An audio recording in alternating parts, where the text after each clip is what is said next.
오늘 받을 하나님의 말씀은 사무엘하 23장 39절 말씀이 되겠습니다. 사무엘하 23장 39절 말씀 봉독해 올리도록 하겠습니다. 헷사람 우리아라 이상 총수가 37명이었더라. 아멘. 19절까지 두 명씩 가다가 39절에서 한 명. 그렇게 보면 이제 31명이 되죠. 이제 역대상 이제서 기록하고 있는 것은 40명이 넘어요. 여기는 30명으로 나와 있는데요. 무슨 말이냐면 이제 정확한 숫자가 아니라 하나님의 나라에 쓰임 받았던 자기에게 주어진 신령한 복을 육신의 몸을 가지고 경작해 낸 것에 대한 기록이다. 우리를 향한 상급의 모델을 지금 보여주고 있는 것이죠. 하나님이 말씀하시기를 말세가 되면은 사람들이 많이 고통을 당한답니다. 근데 고통을 당한 모습 중에서 가장 대표적인 게 뭐냐? 자긍하며 그렇게 얘기를 했어요. 스스로를 높게 여기는 거죠. 그걸 뭐라고 그러죠? 천상천하 유아독존이다, 이렇게 얘기를 하는 것이죠. 그러니까 어떻게 하든지 간에 자기를 높여서 하나님이 되게 하죠. 이게 이제 말세에 고통당하는 모습이다. 다르게 표현하면 갈급한 모습. 이제 뭐가 채워지지 않으니까 막 뭔가를 찾는 그런 모습이죠. 이제 우리 안에 가다 놓은 짐승들로 표현을 하면은 같은 동작을 계속 반복하는 거죠. 왔다 갔다 왔다 갔다 같은 정형 동작을, 정해진 동작을 반복한다 해서 정형 동작 이렇게 얘기를 하는데요. 이렇게 이제 몸부림을 치는 모습입니다. 그러니까 그런 모습의 가장 결정적인 최고의 모습이 뭐냐? 자기 자신을 이제 하나님으로 여기는 자긍하는 모습이 이제 되는 것이죠.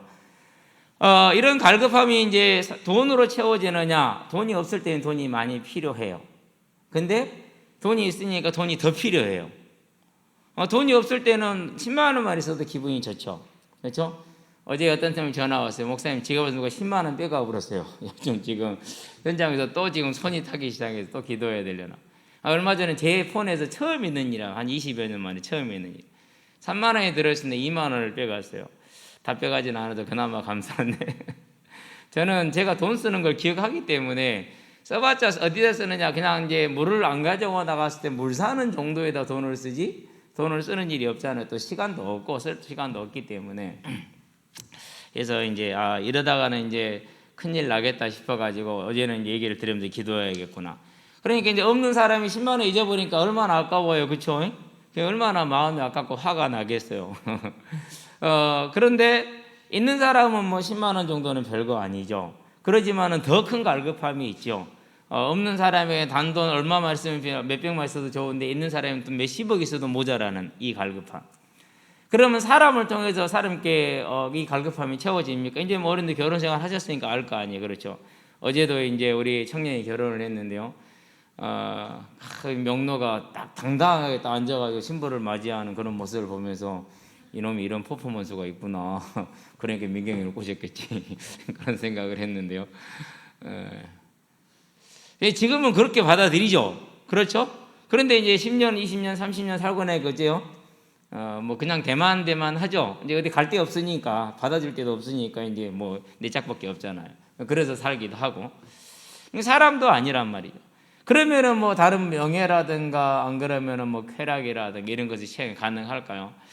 하면 할수록 역시 모자람과 부족함이 넘쳐나게 되죠. 그러니까 어떻게요? 아니 이렇게 코로나라는 감염의 위험이 있음에도 불구하고 뭐예요? 갈급하니까 그 동호회 활동을 하면서 감염을 같이 일으키고 이렇게 하죠.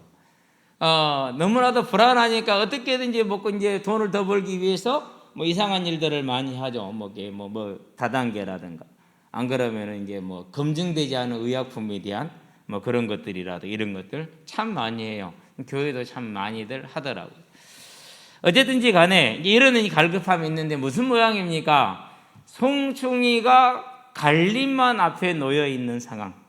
송충이 주변에 온통 갈립이라 솔잎이 없어.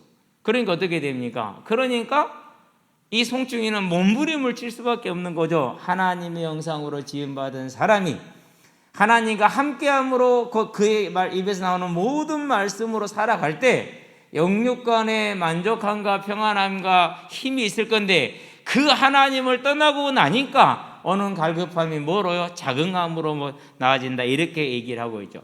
그래서 말세가 되면은 어떻게 됩니까? 사람들이 빨리 왕래하며 그래요. 빨리 왕래하며. 지구 반대편에도 뭐 12시간 안에 가잖아요. 이제 뭐 더 빨리 갈 것 같은데. 예. 그렇게 얼마나 빨리 와요? 상상을 초월하는 빠른 왕래죠. 그렇죠? 그런데 뭐가 더한다 그랬어요? 지식이 더한다 그랬어요. 보면은 정말 아는 것들 많아요. 별게 다 있어요, 생활이. 이런 이제 상황이 오죠. 그런데 그런 게 많이 온다고 해서 어떻게 돼요? 사람이 평안을 이렇게 못 느끼잖아요. 그렇죠? 자, 그래서 이런 이제 갈급함을 노리는 뭐가 나요? 상술이 나오는 거죠. 안 그러면 상업이 거기에 맞춰서 가는 것이죠. 옛날에 우리 어려서는 이제 채널 TV가 뭐 KBS, MBC 2개. 그래도 그것도 그냥 만족하고 그것도 못 봐가지고 난리가 났는데 요즘은 채널이 몇 개요? 수백만 개요. 예. 그것도 뿐만 아니에요. 이제 남에게 한 거 보기 싫어. 내가 해서 올릴 거야. 틱톡. 그래가지고 어제도 우리 애들 거기 야외에서 틱톡 찍으면서 저거들이 올려요. 이제 막 영상 만들어가지고 이제. 우리 연결에도 그래. 항상 책상에 앉아가지고 뭘 혼자 만들어. 아무것도 없어. 그냥 혼자서 이제 유튜브 방송하는 거야. 이것은 있잖아요. 저쪽 하면서 혼자서 그냥 막 방송을 하면서 그렇게 애깨 놀이를 해. 그럼 뭐가 뭐 카메라 그런 것도 없어. 아무것도 없어. 내가 보면서 그래. 참 환경이 중요하다더니 보고 들은 게 그거밖에 없으니까 나머지 다 까먹었거든. 뭘 말하는 겁니까? 사람들이 이제 이런 이제 모습으로 더욱더 이제 상술과 결합이 되니까 이제 그렇죠. 그래서 제가 얼마 전에 그런 얘기를 했어요. 돈을 벌거들랑 한 100만 평 땅을 만들어가지고 거기다가 사람들이 와서 애완동물하고 놀게도 만들고 이렇게 만들어 놔라. 그러면 돈은 무조건 벌게 되어 있다. 지금 이미 이렇게 하고 있거든요. 강아지를 빌려주는데 2시간에 2만 원이요. 그럼 와가지고 강아지 놀다가 가는 거야 이제 이게. 근데 그게 평소에 하루에 한 150명씩 온대요. 손님이. 지금 코로나 때도 100명씩 온대요. 하루에 100여 명씩. 대단하죠. 근데 그럴 수밖에 없어요. 저도 닭을 키우지만은요. 이거 괜찮다니까는요. 이게 매일 아침에 올라가서 보고 오후에 올라가서 보는데 위로가 돼요. 만족이 돼요. 더군다나 뭐가 나옵니까? 계란이 항상 나오잖아. 그렇죠. 아이고 오늘은 크게 났네 이러면서요. 빨리 차서 또 누가 나눠 먹어야지 그런 생각을 하면서 밥 안 주고 서 있잖아요. 그럼 여기까지 올라와요. 빨리 밥 달라고 지금 막 올라와서 끄고 하면서 뭐하냐 집사 밥 주지 그렇게 얘기를 해요. 따라다니면서 제 바지끄레기 잡아당겨. 거기다 주지 말고 저기다 주라 소리죠. 이제 지그들 집에다 잘라는 거죠. 닭도 애완동물이 되겠더라고요. 저기 있는 2마리는요 진짜 애완동물을 키울 수 있어요. 집에서 어찌 와서 막 가랭이 당기고 내 뭐 어깨 당기고 그런지 몰라. 그러고 저기들 밥 주면 그제서야 칵 먹죠. 이제 그때는 돌아보지도 않아. 목사인 내가 그런 것을 통해서 이렇게 위로를 느끼는데 보통 사람들은 오직 하겠어요. 예. 이게 왜요? 갈급함이 이제 만들어낸 시대 풍습이라. 앞으로 돈을 벌거달랑요. 또 그런 분야랑 일을 한번 해보세요. 그러면은요 정말 큰 경제가 거기에 있다니까. 그럴 수밖에 없는 것이지. 왜 그럽니까? 하나님 형상으로 지음받은 사람이 하나님을 떠나 있으니까 그럴 수밖에 없죠. 그렇죠? 자, 이러한 때에 왜 이 얘기를 꺼냈냐면 나만 오직 나 하나를 바라보고 나 이렇게 살아가는 사람들 앞에서 이 30명의 명단 제대로 읽어봐줘요? 안 읽어봐줘요? 성도들도 이 명단을 제대로 안 읽어요. 읽어도 그냥 쓱 지나가요. 그냥 그런가 보다고 지나가 버리지. 산마가 또 나오네, 분하야가 또 나오네, 같은 사람인가 아닌가? 이런 생각도 못하고 간다니까요. 자, 그러면은 이제 여기서 우리는 뭘 봐야 됩니까? 왜 하나님은 이름을 하나하나 출신 지역과 이름까지 전부 다 기록을 하셨을까? 이사야 34장 10절에 뭐라고 말합니까? 모든 성경을 하나님이 영이 명했다 이렇게 얘기를 해요. 그러니까 하나님이 기록하게 하신 거죠. 그러면 이제 왜 이렇게 기록을 했느냐? 왜 했는가? 나에게는 어떤 의미가 있는가를 저와 여러분들이 이제 보아야 되는 것이죠. 뭘 말하는 겁니까?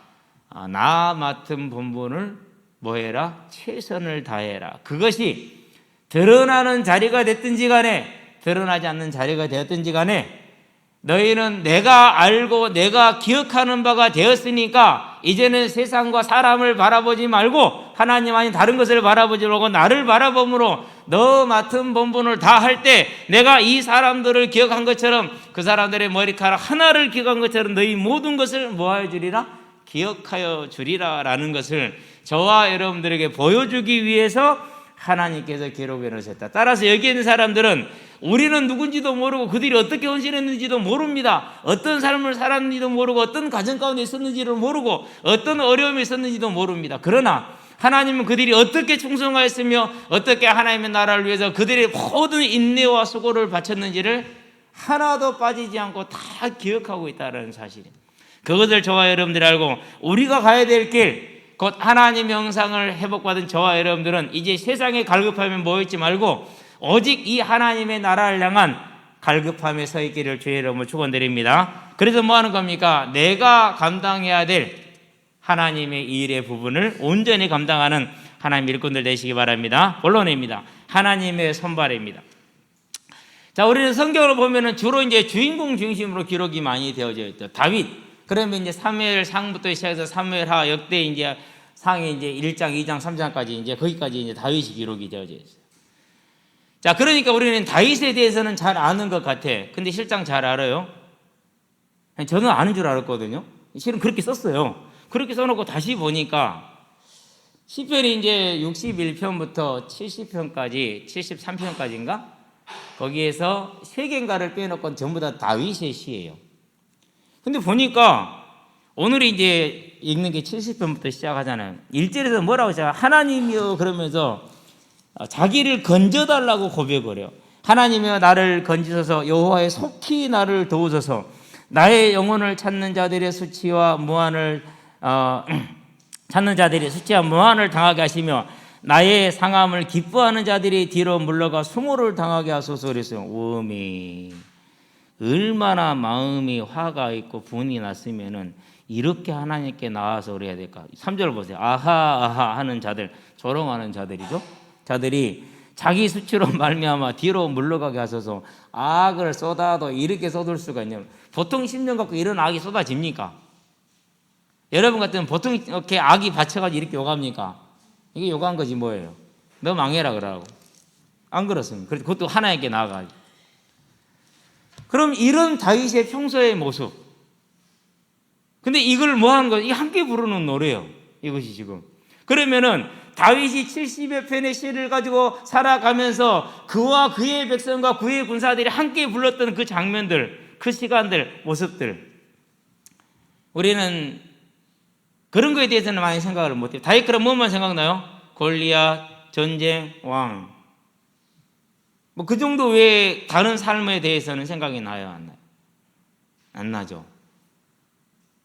그러니까 아는 것 같은데 모르는 거예요. 아는 것 같은데. 그러면 이제 왜 이게 중요합니까? 오늘 나의 삶이 어떻게 이루어져 있는지 다윗하고 우리가 한번 비교를 해볼 필요가 있어요. 그렇죠?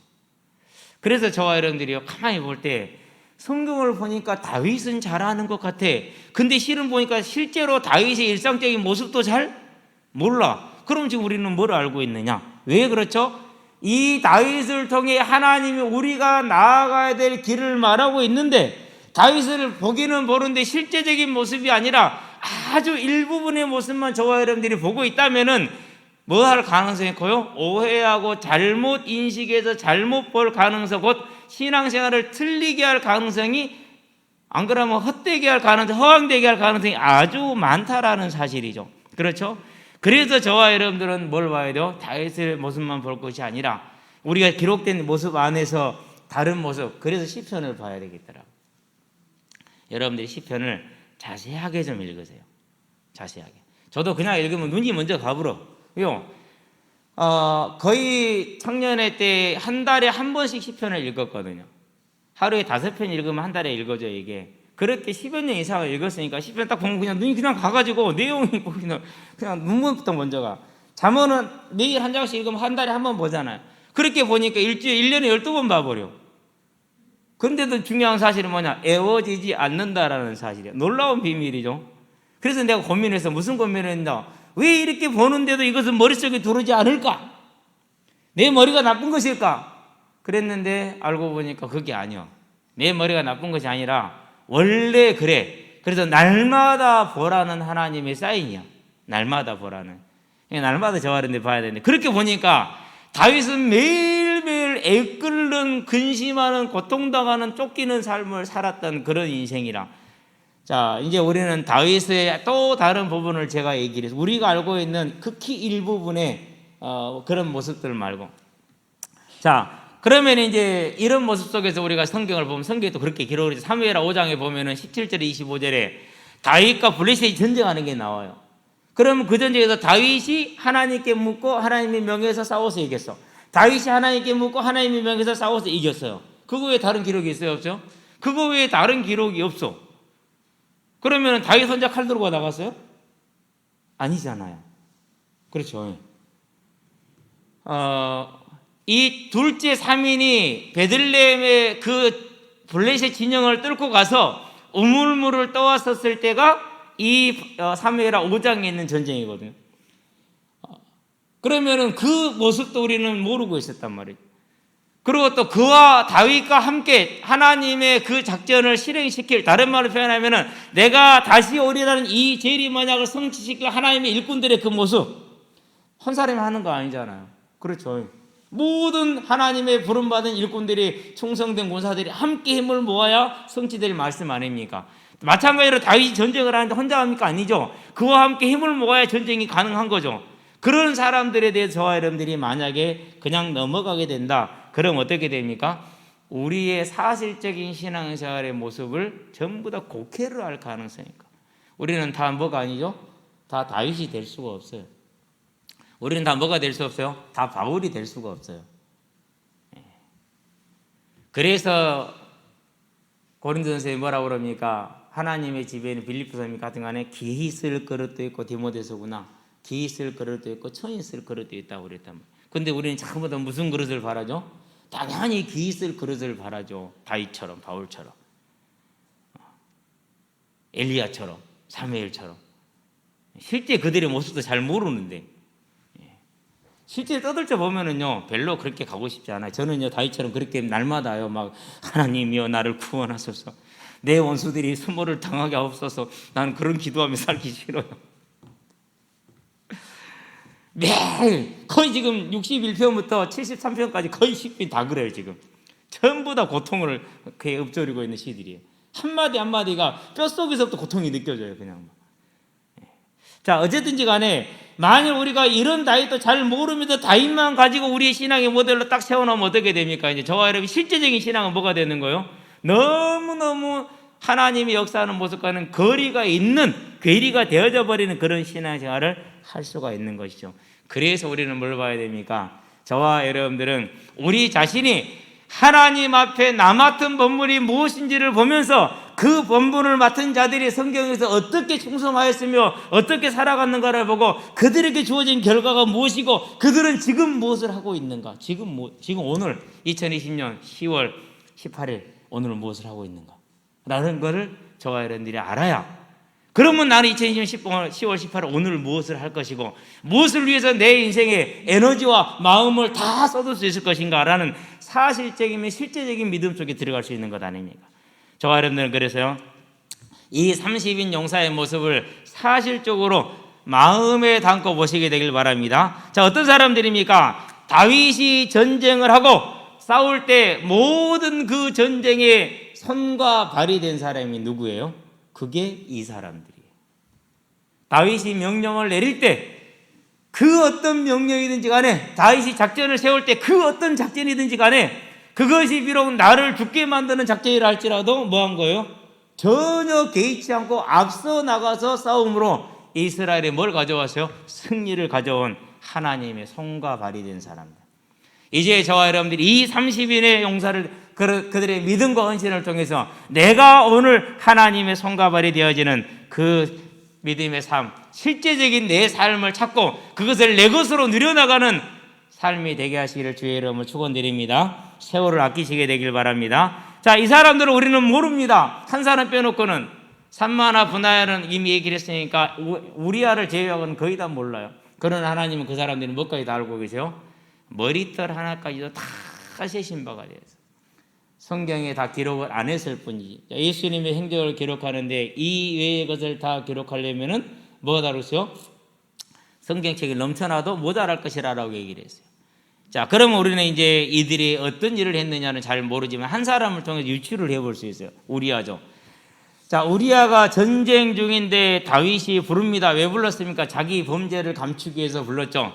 그래가지고 이제 전쟁이 어떠하냐, 전황이 어떠하냐 묻고 나서 그건 이제 속임수죠, 이제. 그러고는 자기가 부른 목적을 이제 숨기려고 속임수를 쓴 거죠. 그러고 이제 오늘은 집에 들어가서 쉬어라 그랬단 말이에요. 그런데 뭘 보냅니까? 왕이 음식을 같이 보냈어요. 이런 걸 하사품이라고 그러죠. 옛날에 황희정성이 하사품을 받으면은 썩어나도 안 나눠 먹었대요. 왕이 이렇게 물고기에 음식을 내려주면은 그것이 썩어도 나눠 먹질 않았대요. 그럼 왜 안 나눠 먹겠냐? 왕이 준 건데 내가 누구를 주냐 그러면서 이렇게 하사품이 내려갔어. 당연히 집에 가서 특별 휴가를 받았으니까 집에 갈 줄 알았지. 근데 우리아가 집에를 가야 한 거예요. 사무엘하 11장에 집에를 가는 것이 아니라 궁정을 지키는 수비대 막사에 가서 잠을 자버려요. 그래서 이제 다른 사람이 그걸 찬이 미행하고 나서 보고를 했어. 우리아가 집에 안 가버리는데요. 무엇이라고? 그럼 불러라. 오늘은 내가 이놈을 다시 하리라. 오늘 술을 그냥 진척 먹였어. 왕이 내려주니 안 마십니까? 마셔야지. 다 마셔야지. 주는 대로 먹었지. 술이 취했어 이제. 제정신이 아니니까 이번엔 가겠지 라고 생각을 했단 말이에요. 근데 우리아가 술이 취했는데도 집에를 가야 한가요? 술이 취했는데도 정신을 똑바로 차리고 집에를 안 가버려. 다음날 왕이 불렀어. 왜 안 갔냐? 그러니까 우리아가 뭐라고 대답합니까? 11장 11절에 이렇게 대답을 하죠. 우리아 대답이 참 대단한 대답이 되는데요. 어떻게 되느냐? 가장 슬픈 충성의 맹세이기도 하고 그래요. 우리아가 다윗에게 아뢰되 언약궤와 이스라엘과 유다가 야영 중에 있고 내 주 여호와과 내 왕의 부하들이 바깥들에 진치고 있거늘 내가 어찌 내 집으로 가서 먹고 마시고 내 처와 같이 자리이까? 내가 이 일을 행하지 아니하기로 왕의 살아계심과 왕의 혼의 살아계심을 두고 맹세하나이다. 그렇게 얘기했어요. 아니 술이 그렇게 취해가지고도 집에를 가지 않고 막사에 가서 잠을 자는데 이유가 이거예요.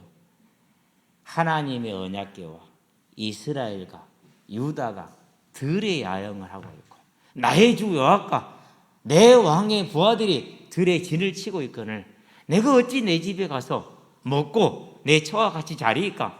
왕의 살아계심과 왕의 홀의 살아계심을 두고 죽어도 절대로 안 된다 이거죠. 이렇게 충성된 30인의 군사들이죠. 그렇죠? 그래서 다윗이 뭐였어요인지 악한 놈, 이 시간 되게 악한 놈이죠. 죽이려면은 다른 방법이 없겠다 싶어 죽이기를 결정을 하죠. 그래서 뭐 합니까? 이제 전쟁의 금도를 깬 전쟁을 시키죠. 성벽에 가까이 붙으면 돼요, 안 돼요? 안 된단 말이에요. 그런데 성벽에 가까이 붙여버려요. 그러면 죽는다라는 것은 뻔한 이치잖아요. 그것도 일시에 같이 공격하는 게 아니라 우리야만 앞세워서 보냈단 말이에요. 그러면은 자기 죽는 거 알아요, 몰라요? 아니 자기가 그렇게 많은 사람을 죽이는데 그거 모르냐고요. 어저께 공차하다가 저건 골 들어갔다. 거의 다 들어가요. 왜요? 저 정도면 들어가는 거 맞거든요.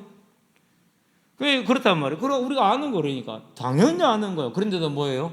그런데도 명령이니까 충성을 하는 거예요. 그래서 죽었어요.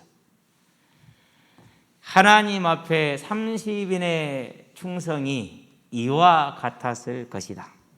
그 충성도에 따라서 기록을 했는지 안 했는지는 모르겠어요. 그런데 첫째 3인을 기록하고 둘째 3인을 기록하하고 30용사를 기록한 걸로 봐서는 그러한 차등이 있지 않겠느냐라는 생각이 드는데 마지막이 우리아라. 그렇다면 앞에 30명은 이보다 더하면 더했지 덜하지는 아니할 것이라는 것이죠. 자, 그렇다면 저와 여러분들이 이걸 통해서 뭘 봐야 됩니까? 이제 그들이 왜 이런 삶이 가능했느냐라는 것을 생각을 한번 해봐야 돼요. 도대체 왜 그랬을까요? 누구처럼 전쟁의 대원에게 마약을 먹였을까요? 그건 아니겠죠. 그들에게 뭐가 있었어요? 우리가 여기서 왜 이제 여기서 생각을 해볼 수 있느냐? 다윗이 시를 지을 때 이들은 가까이 있어요. 다윗이 짓고 나서 노래를 부를 때 가장 먼저 듣는 사람들이에요. 그리고 다윗이 그 짓는 이유와 배경을 가장 잘 아는 사람들이에요. 무슨 아픔이 있고 무슨 어려움이 있고 무슨 고통이 있는지를 속속들이 알고 있는 부하들이에요. 그래서 다윗과 함께 70편의 시를 노래할 때 함께 했던 사람들이고 함께 가슴을 쳤던 사람들이고 함께 환희를 느꼈던 사람들이고 함께 하나님을 바라보았던 그런 사람들이라. 그들이 가장 먼저 싸움에 이스라엘이 통일돼서 제일 먼저 한 전쟁이 뭡니까? 예루살렘을 정복하는 전쟁. 그런 다음에 전쟁이 뭡니까? 그런 다음에 가장 강력한 적 블레셋과 싸웠던 그 싸움. 그런 다음에 무슨 일이 했습니까? 그런 다음에 언약궤를 모셔오는 작업. 그 언약궤를 모셔오다가 실패했던 기억. 그리고 그것을 모셔올 때 우리 주 왕이 어떻게 춤을 췄죠? 바지춤이 내려가는지도 모르고 기뻐하고 즐거워하는 그 모습을 보았어요. 하나님의 나라 예루살렘 천국을 바라보았습니다. 하나님의 임마누엘 언약궤가 함께하는 것을 그들이 누리고 기뻐하였습니다. 그 천국에 대한 소망, 그리고 분명한 건 뭡니까? 하늘에 대한 상급의 소망.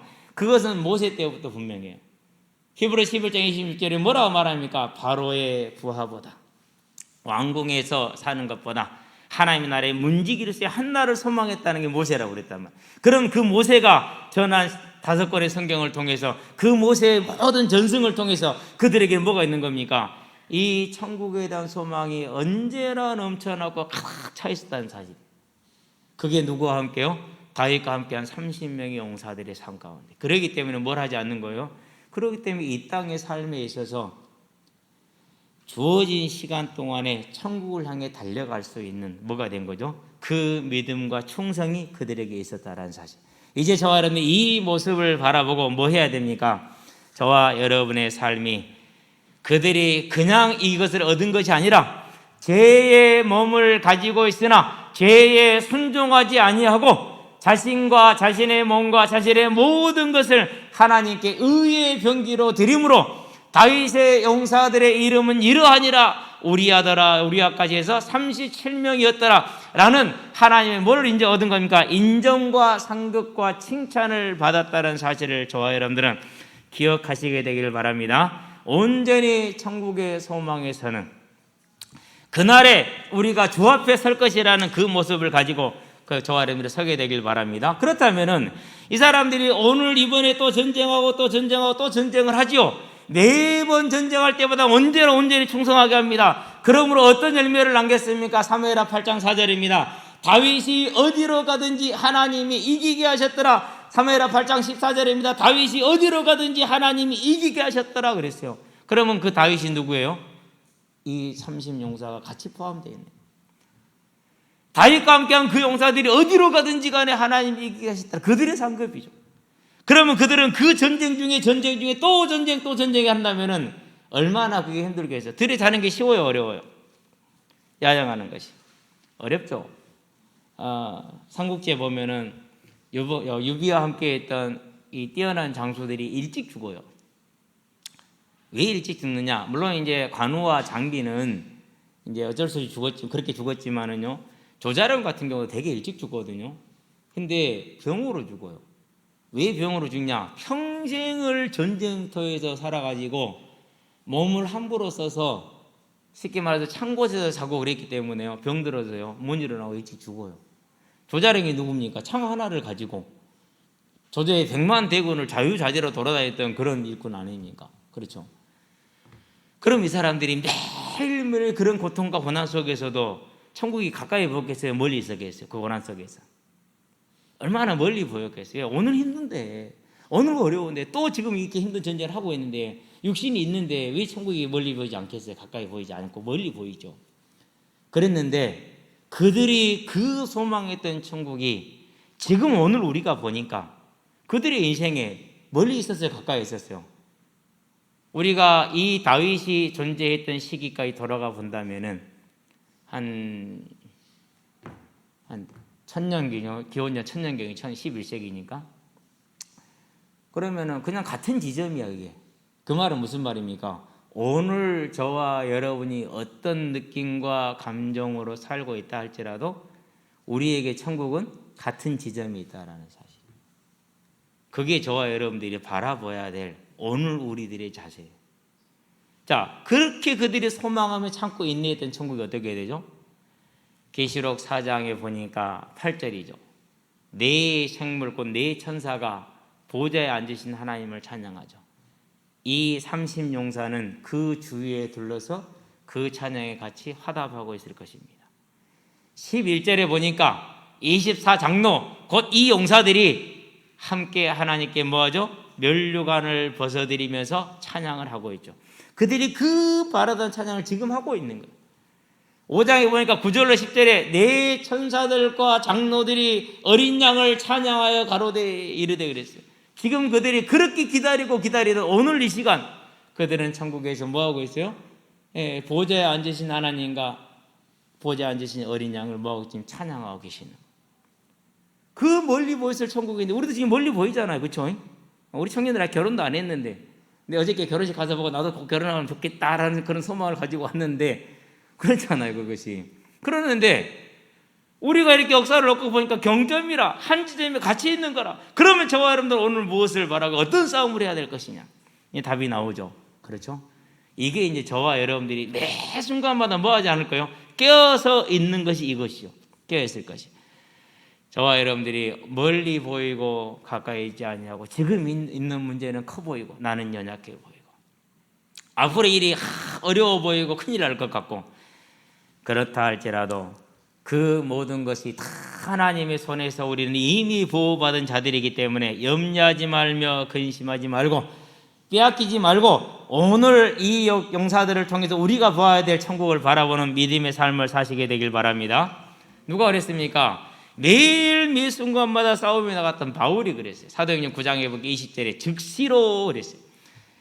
예수님 그가 그리스도라는 사실 곧 그분이 정말로 부활했고 지금 하늘에서 다스리고 계시며 내가 보았던 그 모든 것들이 그 예수님께서 보낸 성령으로 말미암아서 이루어지는 일이라는 사실을 깨닫자마자 그 사실이 믿어지는 은혜가 임하자마자 뭐였어요? 예수가 그리스도이시다. 나사렛 예수가 장사된 지 4일 만에 부활하신 것이 맞다. 그분이 그리스도이시다. 우리 죄를 사하시는 분이 되었다.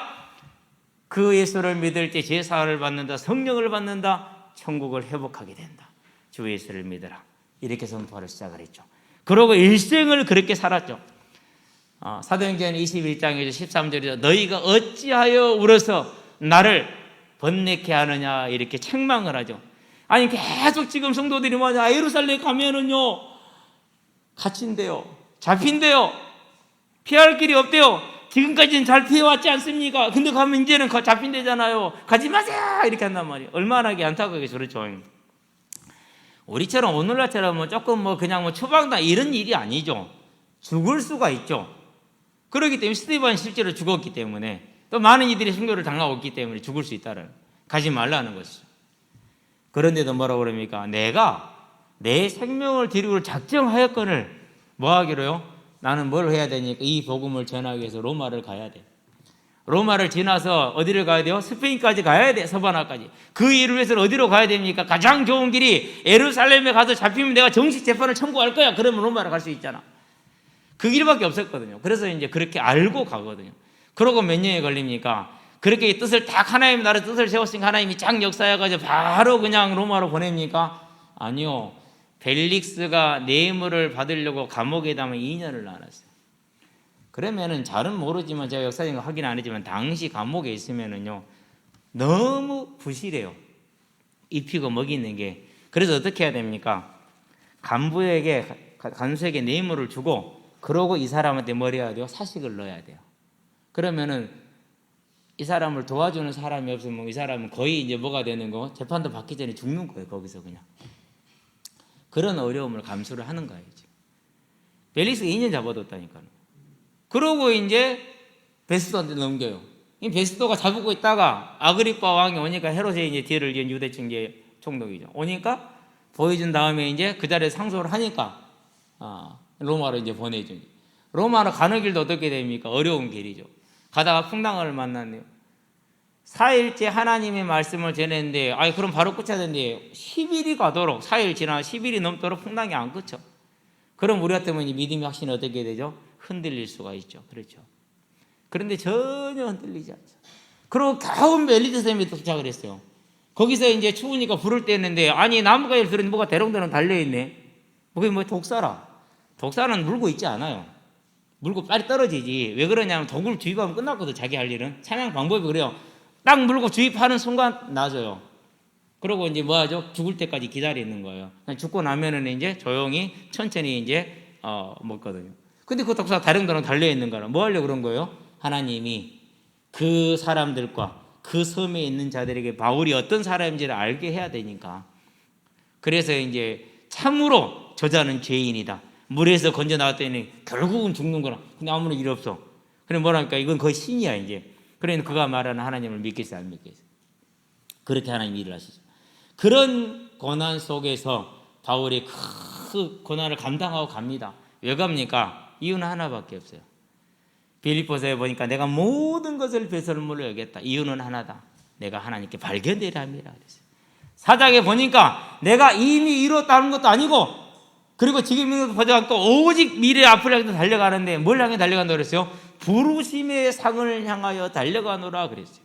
나를 부르신 그 부르심의 상을 향해서 뭐가 있는 겁니까? 하나님이 예비한 천국의 상급에 대한 그 소망이 있는 그 소망이 있었기 때문에 자기가 가진 모든 걸 다 내려놔 버리고 이스라엘에서 최고 성공할 수 있는 사람 오늘날로 말하면 1%에 들어가 있는 사람이라 다 내려놨어요. 그러고 달려간 것이죠. 중요한 건 뭡니까? 그 바울을 돕는 누가 있었다라는 사실이에요. 로마서 16장 1절에서 16절에 보니까 31명이라고 말하기는 어려워요. 이름도 나오고 교회도 같이 나오니까. 근데 31번 언급을 했어요. 여기서 31명이 언급이 되죠. 거기서 31번이 되면 우연의 일치 같기는 해요. 제가 볼 때는. 그러면서 그들을 빌립보 4장 3절에 뭐라 합니까? 그들의 이름이 어디에 있느니라? 생명책에 기록되어져 있느니라.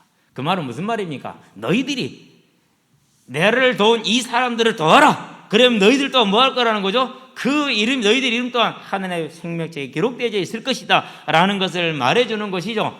이제 저와 여러분들은 사람들은 우리의 속을 모릅니다. 사람들은 저와 여러분의 중심도 모릅니다. 말은 쉽게 할 수 있으나 그러나 하나님은 저와 여러분의 중심을 정확하게 아시는 분입니다. 그럼 뭐 해야 됩니까? 그 하나님 마태복음 10장 29절 3절에 보니까 저와 여러분의 머리털까지 다 세시는 그 하나님, 그 하나님 앞에서 믿음에 대한 소망을 가지고 오늘을 저와 여러분의 기업을 차지하는 날로 만들어 가시게 되기를 바랍니다. 저와 여러분들 오늘 기뻐하시기 바라는 뭘 기뻐합니까? 귀신들이 떠나는 것을 기뻐하지 말고 너희 이름이 하늘에 기록된 것으로 기뻐하라 그랬어요. 사람이 천하를 얻고 자기 생명을 잃으면 무엇이 유익하리요? 마태복음 16장 26절에 그렇게 기록했고 우리가 오늘 우리의 이름이 하나님의 생명책에 기록된 건 누가복음 10장 20절에 그렇게 기록하라. 이걸 기뻐하라. 그럼 저와 여러분들은 온전한 기쁨 가운데서 내가 기쁨 가운데 하나님의 나라를 위한 헌신 가운데 들어가는 지혜 있는 사람들 되시기를 바랍니다. 우리가 비록 이 땅에 사는 날 동안은 죄의 몸을 가지고 있어서 죄의 영향을 받아요. 예수를 믿었어도. 그렇다 할지라도 우리의 삶을 우리의 몸을 죄에게 종으로 내어주지 말고 오직 하나님께 의의 병기로 내어주시게 되기를 바랍니다. 로마서 6장 13절 14절에 그렇게 저와 여러분들에게 명령을 하고 있죠. 하나님. 자, 그래서 뭐 하는 것입니까? 이제 오직 하나님의 나라를 향해서 우리가 받은 이 믿음의 소망 뭡니까? 곧 신령한 몸을 받으리라는 부활에 대한 소망을 가지고 세상을 불쌍히 여기면서 저와 여러분들이 전도자의 삶을 온전히 감당하시게 되길 바랍니다.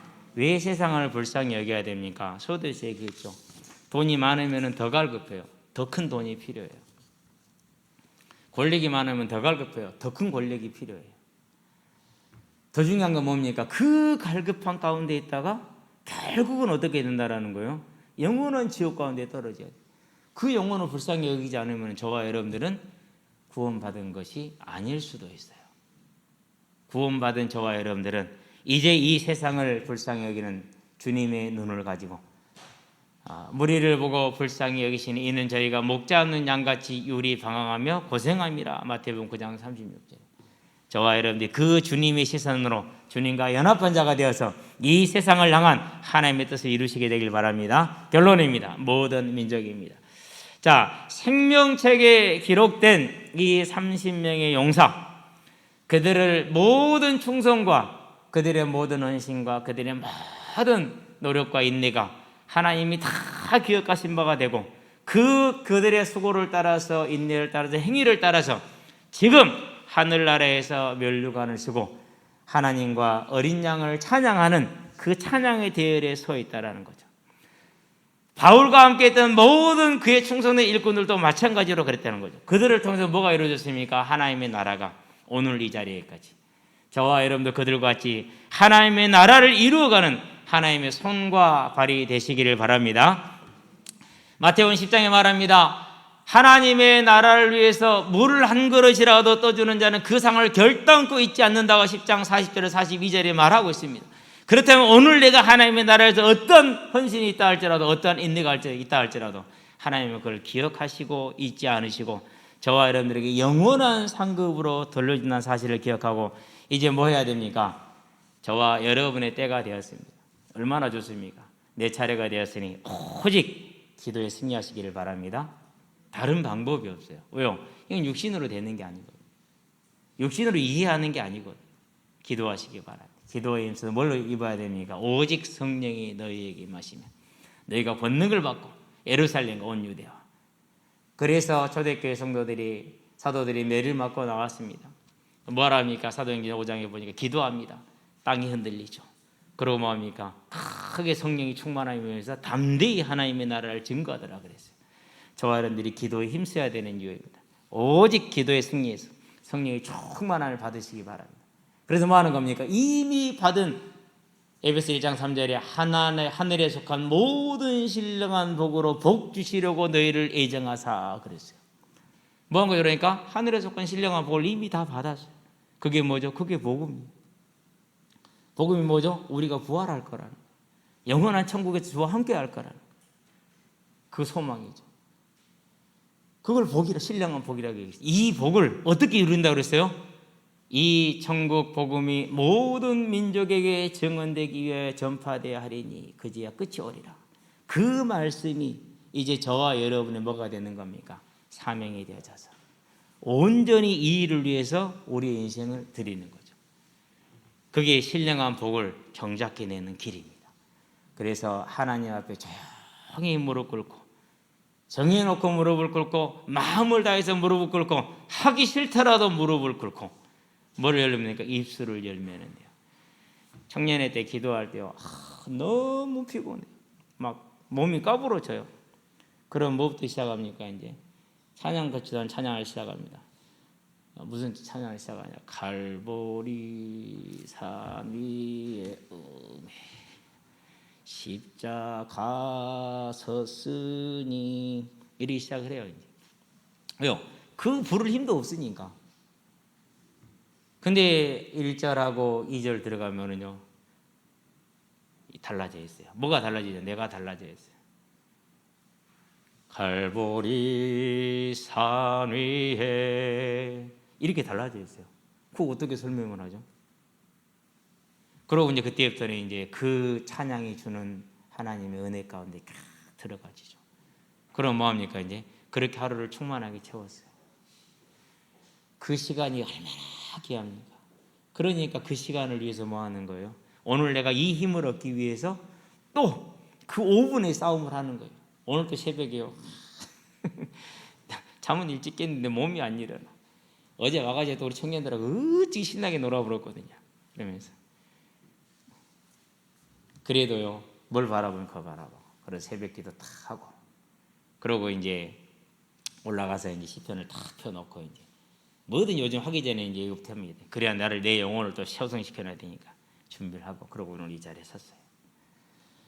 오직 기도에 승리해서 성령의 충만함을 받아서 하나님의 손과 발이 되시기를 주의 이름으로 축원드립니다. 기도하겠습니다. 살아계신 아버지 하나님, 30인 용사들이 우리와 같은 성적을 가진 사람들이 돼 죄의 몸에 순종하지 아니하고 죄의 몸을 다스려서 하나님께 순종하는 의의 병기로 자신을 드리는 싸움을 일생 동안 싸움으로 그들의 이름이 하나님의 나라의 생명책에 기록되어지고 후대들에게 모델로 기억된 것을 우리가 기억하게 하셔서 오늘 나의 삶을 하나님께 드리며 하나님이 주시는 새 힘을 간구함으로 그 힘을 받아서 우리에게 이미 주어진 하늘에 속한 신령한 복을 경작하며 지키며 누리는 하나님의 자녀들이 될 수 있도록 주의 성령이 충만함으로 역사하여 주시기를 그리스도 예수의 이름으로 기도합니다. 아멘.